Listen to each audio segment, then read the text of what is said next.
बिस्मिल्लाहिर्रहमानिर्रहीम, अस्सलाम वालेकुम।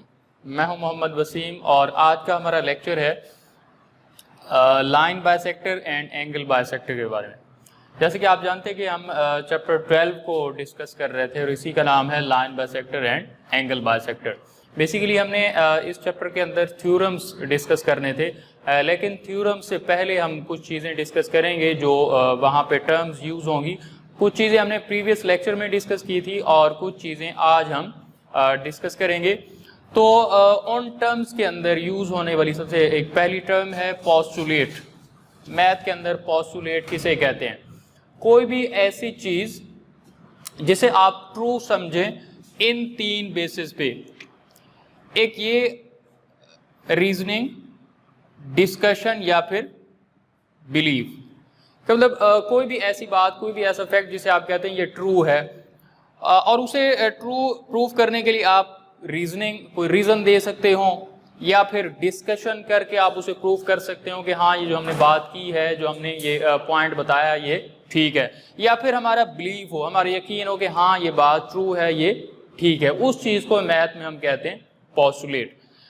नेक्स्ट, क्योंकि हमने ये बात कॉन्ग्रेंट ट्रायंगल, ये हमने चैप्टर 10 के बारे में पढ़ा था। कॉन्ग्रेंट मीन हम सिंपली कहते थे इक्वल, शेप्स की इक्वलिटी की जब हम बात करते हैं तो वहाँ पे हम वर्ड कॉन्ग्रेंट यूज करते हैं। तो वहाँ चैप्टर 10 में भी हमने ये डेफिनेशन पढ़ी थी, two triangles are said to be congruent if there exist a correspondence between them such that all their angle and sides are equal। कि अगर कोई भी दो आपके पास ट्रायंगल हैं और उन दोनों ट्रायंगल के एंगल भी आपस में इक्वल हैं और साइड्स भी इक्वल हैं। इक्वल का मतलब अब यहाँ पे देखें, दो मैंने ये ट्रायंगल यहाँ पे ड्रॉ की हैं।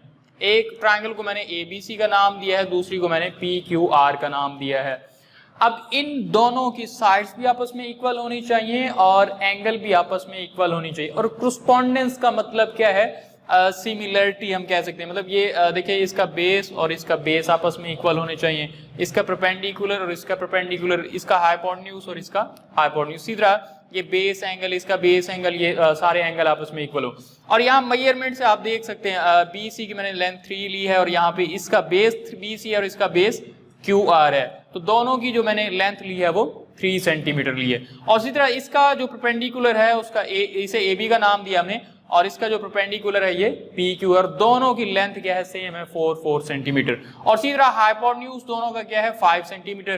तो ये देखें, जब आप कोई भी दो ऐसी ट्रायंगल ड्रॉ करेंगे जिनकी ये साइड्स की लेंथ क्या हो? सेम, तो ऑटोमेटिकली जो इनके इंटरनल एंगल्स हैं वो खुद ब खुद आपस में इक्वल हो जाएंगे। ये देखें, ये एंगल 90 डिग्री का, अगर ये एंगल C30 है तो यहाँ पे इसके इक्वल ये R होगा, ये भी 30 है। इसी तरह ऊपर जो एंगल 60 बन रहा है यहाँ पे भी क्या बनेगा?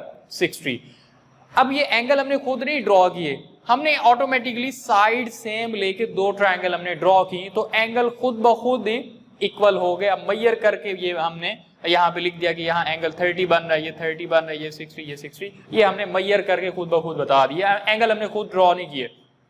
और ये देखें, वही मैंने यहाँ पे कंपैरिजन किया है कि measurement of AB is congruent. ये वर्ड हम कॉन्ग्रेंट के लिए यूज करते हैं, ये पीछे भी हमने वहां पिछले लेक्चर में डिस्कस किया था। ये कॉन्ग्रेंट के लिए हम यूज करते हैं। अब देखें, measurement AB is equal to measurement QR। इसी तरह मेजरमेंट BC और QR अब इक्वल हैं, AC और PR इक्वल हैं। और एंगल की बात करें तो एंगल B और एंगल Q दोनों 90 डिग्री के, ये भी आपस में इक्वल होंगे। और इसी तरह ये C एंगल और R एंगल भी आपस में क्या होंगे? इक्वल होंगे। इसी तरह जो वर्टिकल ऊपर एंगल बना है 60 डिग्री, ये A है और यहाँ पे क्या है? P, तो ये भी दोनों आपस में क्या होंगे? इक्वल होंगे, C और R। इसी तरह अब देखिए, तीनों साइड्स भी इक्वल होगी और तीनों एंगल भी आपस में क्या होंगे? इक्वल।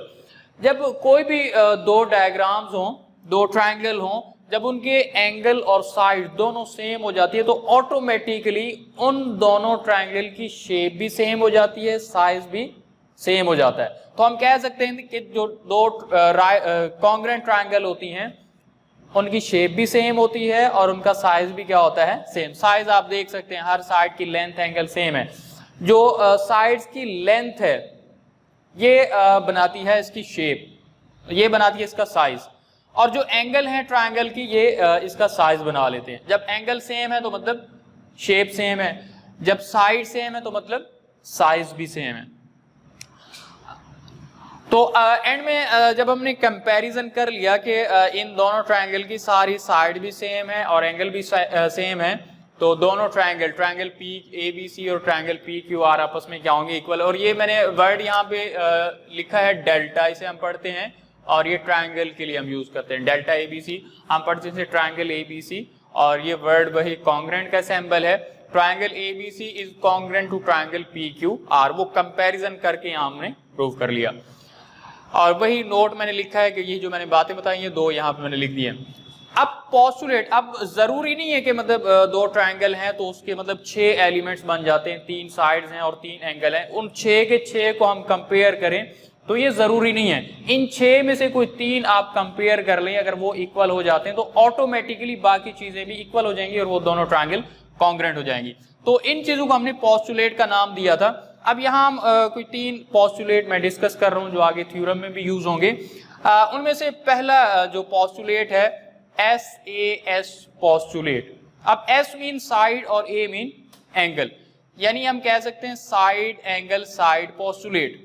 यानी अगर कोई आपके पास 2 ट्रायंगल हैं और उन दोनों ट्रायंगल की 2 साइड्स आपस में क्या हो, कॉन्ग्रेंट हो, इक्वल हो, और उन दोनों साइड्स के दरमियान वाला एंगल, देखिए ना ए को मैंने दरमियान में लिखा है, तो उन 2 इक्वल साइड्स के जो दरमियान एंगल बनेगा वो भी आपस में क्या हो जाएगा, वो भी इक्वल होगा, तब वो दोनों ट्रायंगल कॉन्ग्रेंट हो जाएंगी, इक्वल हो जाएंगी। अब यहाँ पे देखिए मैंने आपके सामने 2 इस पोस्टुलेट की ट्रायंगल्स बनाई हैं, एक को मैंने ABC का नाम दिया, दूसरी PQR।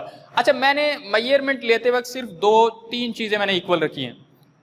यहाँ पे साइड 4 सेंटीमीटर, ये 4 सेंटीमीटर, और सी की जो पैरेलल मैंने ट्रायंगल बनाई है ये भी 4 सेंटीमीटर, ये भी 4 सेंटीमीटर, और यहाँ मैंने एंगल भी मेजर करके सेम लिखा है, P और A एंगल भी सेम, यानी 3 चीजों का मैंने ख्याल रखा।